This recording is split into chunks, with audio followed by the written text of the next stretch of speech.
ফেরেশতা একদিন আল্লাহরে বলছিল, আল্লাহ তুমি কি ঘুমাও না?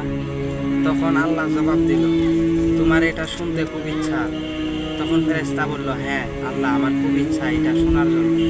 তখন আল্লাহ ফেরেশতাকে অর্ডার দিল, জান্নাতে দুইটা গিলাস আনো, এনে তোমার দুই হাতের তালুতে দুইটা গিলাস নিয়ে খাড়া হও, আর গিলাস ভর্তি পানি দিল, নিয়ে খাড়া হও, দেখি তুমি কতক্ষণ থাকতে পারো। তখন রাত হয়েছে, রাত হওয়ার সাথে সাথে ফেরেশতা ঘুমিয়ে পড়ছে। তখনই গিলাস দুইটা হাত থেকে পড়ে ভেঙে গেছে।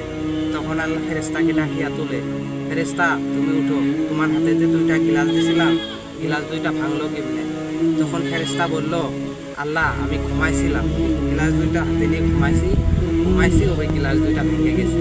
তখন আল্লাহ বলল, দেখো তুমি সাধারণ এই দুইটা গিলাস হাতের তালুতে নিয়ে ঘুমাইছো, তাই এই গিলাস দুইটা ভেঙে গেছে। আর আমি আল্লাহ এই গোড়াল পৃথিবী হাতের তালুতে নিয়ে আসি, আমি যদি ঘুমাই এই পৃথিবী কি হয়ে যাবে?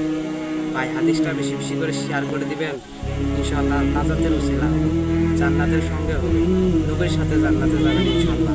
আমিন।